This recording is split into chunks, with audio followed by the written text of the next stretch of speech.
I need to tell you something before this story starts.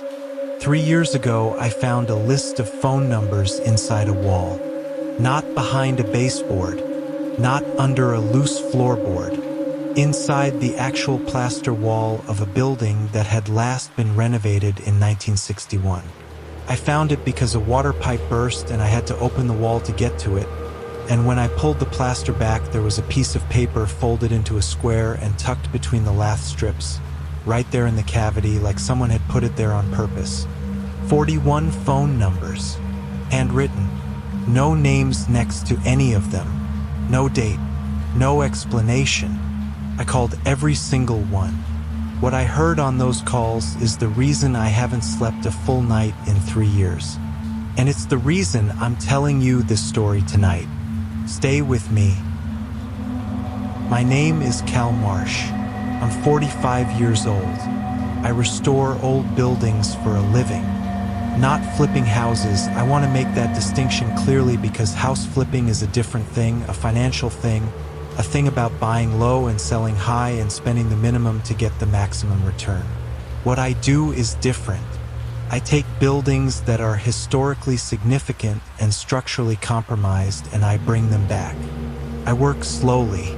I use period-appropriate materials where I can find them. I care about what the building was, not just what it can become. I've been doing this for 18 years. First as an employee of a restoration firm in Cincinnati and then on my own, working primarily in the Ohio Valley region, southwestern Ohio, northern Kentucky, the western edge of West Virginia. The area has a remarkable concentration of early to mid-20th century commercial and civic architecture in various states of distress. And there is a small but consistent market of buyers who want these buildings saved rather than demolished. My work takes me into the bones of old buildings, into the walls and the floors and the ceilings, into the spaces between the visible surfaces where a building's history accumulates. Old newspaper used as insulation, layers of paint recording each decade's aesthetic preferences, objects placed deliberately or forgotten accidentally in the cavities of a structure over the course of its life. I find things as part of the work. A whiskey bottle in a wall cavity from Prohibition. A child's shoe tucked into the rafters the way they were sometimes placed for luck. A love letter between the layers of flooring that I always photograph carefully and try to research before I cover it back up. The paper I found in the Dunmore Building was different from anything I'd found before. Not because of what it was, because of what happened when I acted on it. The Dunmore Building is in a small city called Belleville, Ohio, in the Ohio Valley about 40 miles east of Cincinnati. If you're not from that region, the name won't mean anything to you, which is part of what I want to tell you about. The places that time and the economy have made invisible, that exist in full physical reality but have been edited out of the version of America that gets attention. Belleville had a peak population of around 22,000 in the early 1950s. It had a substantial manufacturing base, furniture, small industrial components, some agricultural processing, and the commercial infrastructure that a town that size required. Main Street storefronts, professional offices, a movie theater, 3 banks, civic organizations, churches, all of it. By the time I started work on the Dunmore Building, Belleville's population was under 9,000 and had been declining for 30 years. Main Street had the characteristic pattern of Rust Belt commercial decline. Maybe 1 in 3 storefronts occupied, the rest either vacant or converted to uses that required less foot traffic. A few restaurants that turned over every few years. Pharmacy, a hardware store that was the last of its kind and which the owner, a man in his 70s, was visibly running out of energy to maintain. The Dunmore Building was on the corner of Main and 2nd. For stories, brick, built in 1924 as a mixed commercial and office building. It had been variously occupied over the decades. Retail on the ground floor, professional offices above. At some point in the 1960s, the upper floors had been converted to apartments. a conversion that had been done with budget materials and no architectural sympathy, and which had obscured and damaged a lot of the original detail. My client was a local preservation nonprofit that had acquired the building when it came available and wanted it brought back. The budget was limited, the timeline was ambitious, and the condition of the building was more complicated than the initial assessment had suggested. Standard situation for this work. I started in January.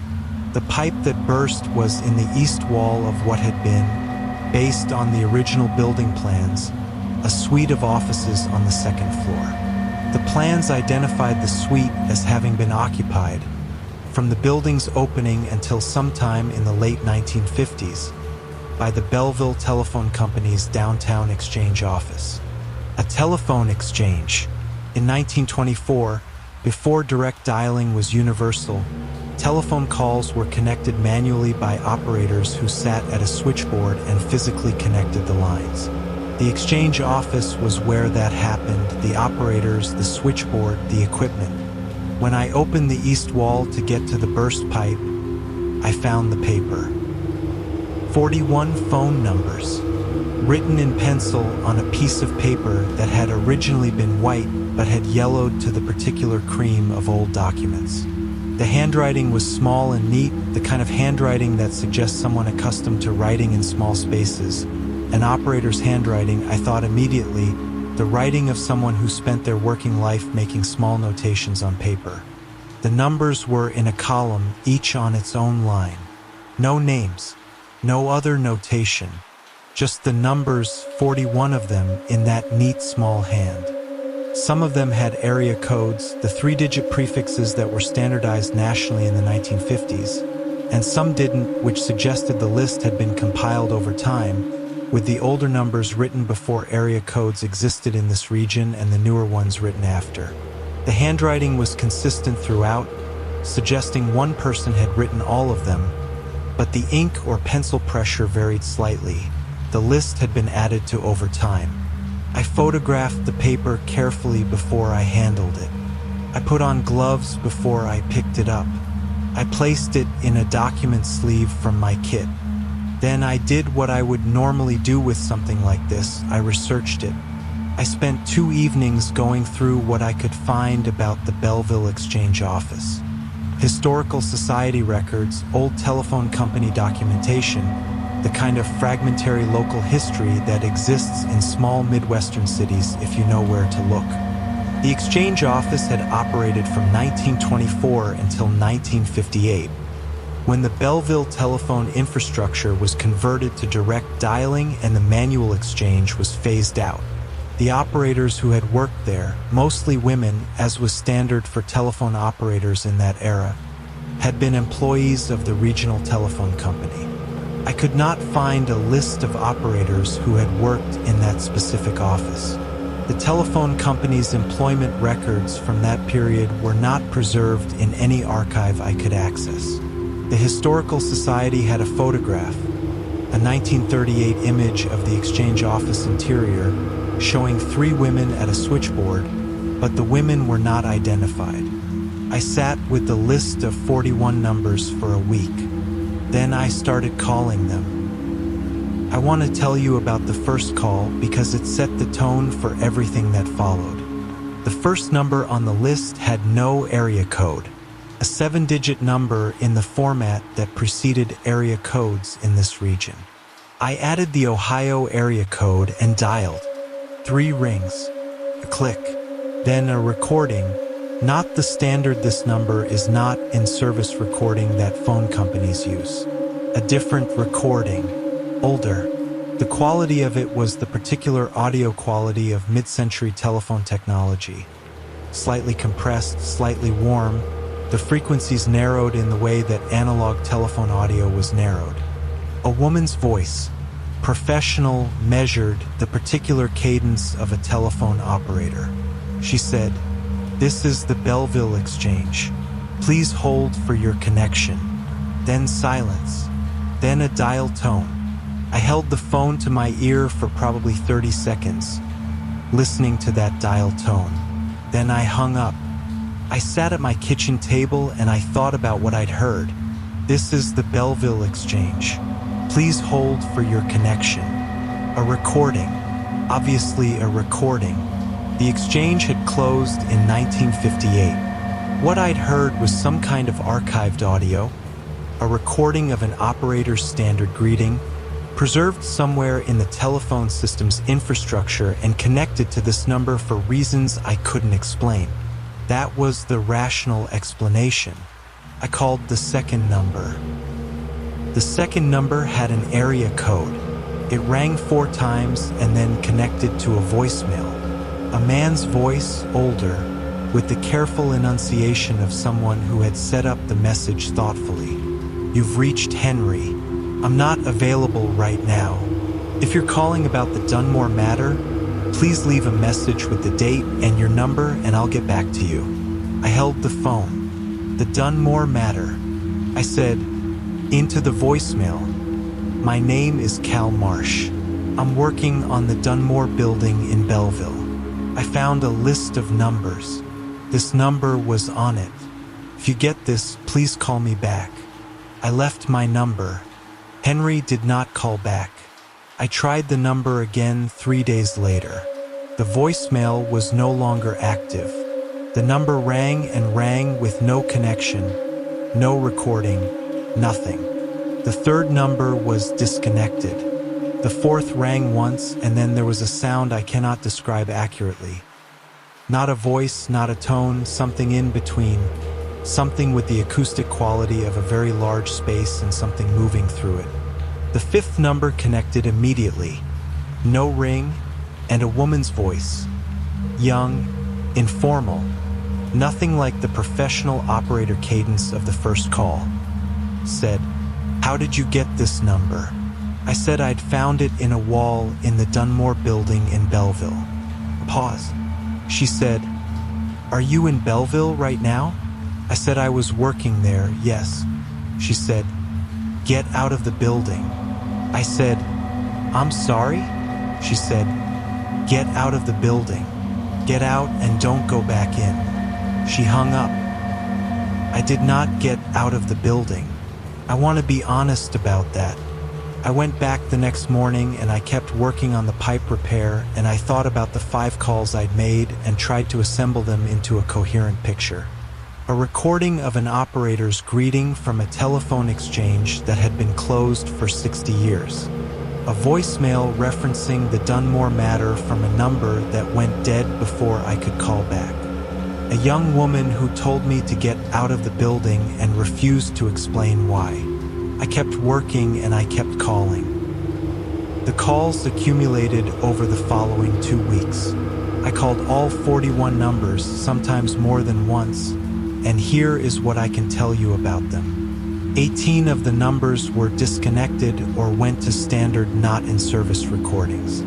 6 of them rang without being answered, ever, no matter how many times I called, just ringing endlessly into what felt like a space that had no voicemail, no end, just the patient electronic sound of a line waiting. 4 of them connected to the recording I'd heard on the first call. The woman's voice, the professional cadence, "This is the Belleville Exchange, please hold for your connection," followed by silence and then a dial tone. 3 of them connected to voicemails that referenced Belleville or the Dunmore Building in ways I could not explain. 1 said I've been expecting someone to find that list and then disconnected. 1 said the exchange didn't close in 1958 and nothing else. 1 was in a language I did not recognize and have never been able to identify. 2 of them answered, real people, real voices, clearly alive, and both of them said variations of the same thing when I explained why I was calling. 1 said I can't talk about this. 1 said you should have left it in the wall. One of them, number 37 on the list, connected to something that I cannot describe as a voicemail or a recording or a live call. What I heard was the sound of a room, ambient sound, a room with people in it, the background murmur of activity, and underneath it the specific mechanical sound of telephone switchboard equipment. the clicks and connections and the particular electrical hum of a manual exchange in operation. The sound of the Belleville Exchange office, operating. In real time, I held that call for 11 minutes. I didn't speak. I just listened to the sound of an office that had been closed since 1958, operating normally on a Tuesday afternoon in January 65 years later. At the 11-minute mark, a voice came on the line, not addressing me, addressing someone in the room. The voice said in that professional measured cadence, "Hold please, I have a call coming through." And then the line went dead. And then the remaining 6 numbers.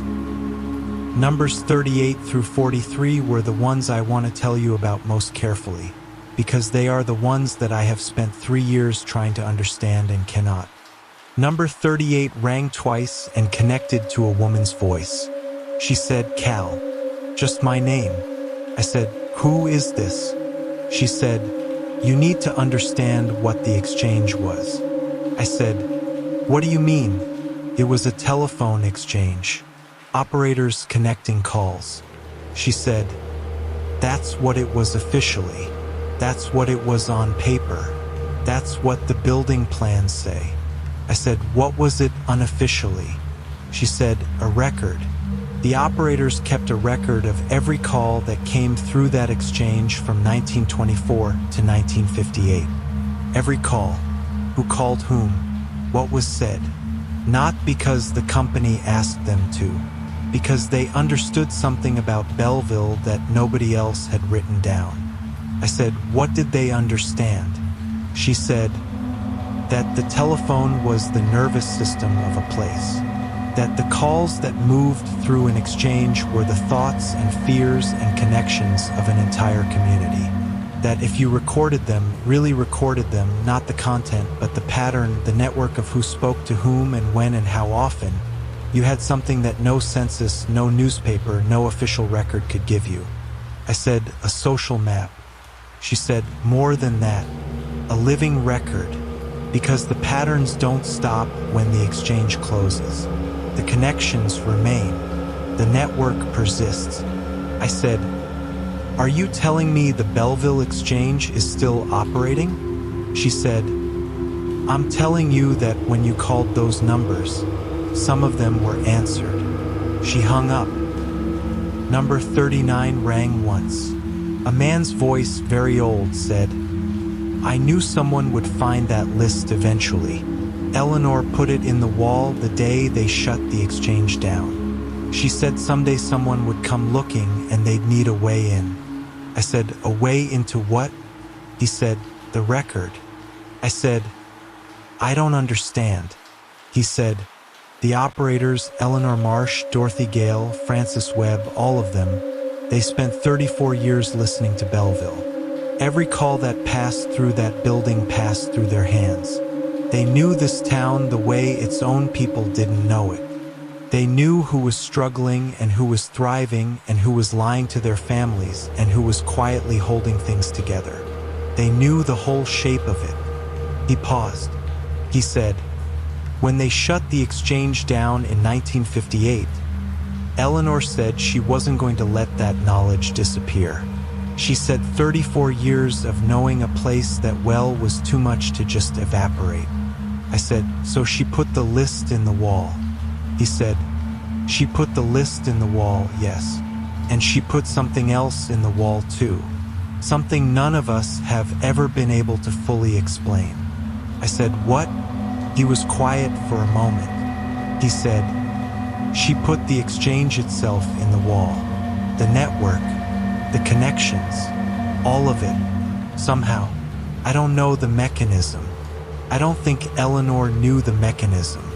But the woman loved Belleville the way some people love a place. Absolutely, without reservation, the way you love something when you have listened to its inner life for 34 years, and when they took the exchange away from her, she put it somewhere safe."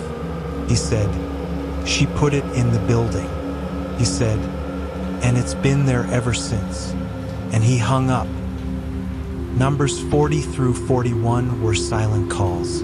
Connected, active lines, but nothing, no voice, no recording, no ambient sound. Just open lines. Listening. I held each one for 5 minutes. Said my name. Said I was in the Dunmore Building. Said I was trying to understand. Nothing. But the lines stayed open. Did not disconnect. Just waited. I held the last call for 20 minutes in the silence of my kitchen at 11 p.m. and I thought about Eleanor Marsh, a woman with my surname. I noticed that, I don't know if it means anything, sitting in the Belleville Exchange office on the last day it operated, folding a piece of paper into a square, walking to the east wall, tucking it between the lath strips in the wall cavity, saying, "Someone will come," saying, "When they do, give them a way in." I'm going to tell you what I know and what I don't know and where that leaves me. What I know, I found 41 phone numbers in a wall. Called them. Some of them were answered in ways that cannot be explained by standard telecommunications infrastructure. What I know, the woman I spoke to on number 38 told me the exchange kept a record of every call that passed through it for 34 years. Not the content, the network, the social architecture of Belleville, Ohio from 1924 to 1958. What I know, the man on number 39 told me Eleanor Marsh, the operator who hid the list, had somehow preserved that record in the building itself. What I don't know, what that means physically, technically, in any framework I have vocabulary for. What I don't know, who the woman on number 5 was, the one who told me to get out of the building, and why she said it. What I don't know, who answered numbers 38 and 39, or when those calls were being made to or from, or in what sense the people I spoke to were people.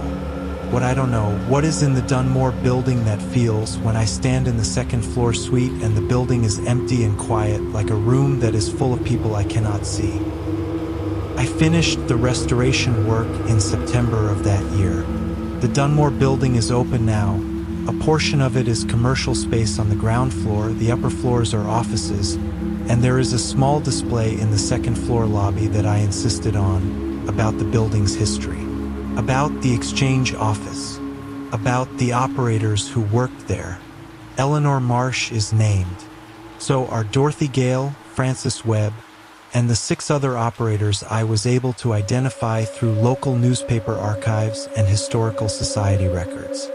Their names are on the wall of a building they kept alive for 34 years. I have the list of 41 numbers in a frame in my office. The original behind conservation glass. I call number 37 sometimes. The one with the ambient sound, the exchange operating, the voice saying "hold please." It always connects. The sound is always there. The room full of people who have been listening to Belleville since 1924. I don't know what it is. I know that Eleanor Marsh loved a place enough to preserve something of it that I don't have a word for. I know that when I stand in that building, it feels inhabited.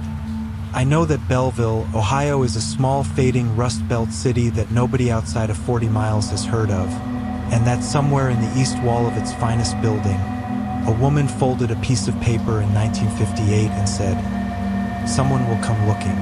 I came looking. I found what she left. I am still trying to understand what she gave me. But I know this, Eleanor Marsh did not want Belleville forgotten. Neither do I. Outro, subscribe, like, comment. That's where the story ends. Or maybe that's where it starts. I'm honestly not sure anymore. If you've been with me for this whole story, thank you. Genuinely. Stories like this one take a long time to tell, and they take a certain kind of person to sit with, and you're that kind of person or you wouldn't still be here. Here's what I want to ask of you. First, hit subscribe. If this is the first story of mine you've heard, there are more. Every one of them is a real place, a real voice, a real experience that someone couldn't stop thinking about until they said it out loud. The subscribe button is how you make sure you don't miss the next one. Second, hit like. I know it seems like a small thing, but it isn't. The like button is the difference between this story reaching 10,000 people and reaching 100,000 people. Eleanor Marsh spent 34 years making sure Belleville's connections didn't disappear. The like button is your version of that. A small act that keeps something alive. Third, and this is the one I care about most tonight, leave a comment. Tell me about a place like Belleville, a town that's fading or already gone, a building that's been forgotten, a name that should be remembered that isn't. Because Eleanor Marsh's whole point, the reason she put that paper in that wall, the reason she preserved whatever she preserved in that building, was that places and the people who lived in them deserve to not be forgotten. And the comments section is a record. Your comment is a record. Leave a name, leave a place, leave a story if you have one. I read every comment on this channel, every single one. The exchange is still open. I'll be listening. I'll see you on the next story.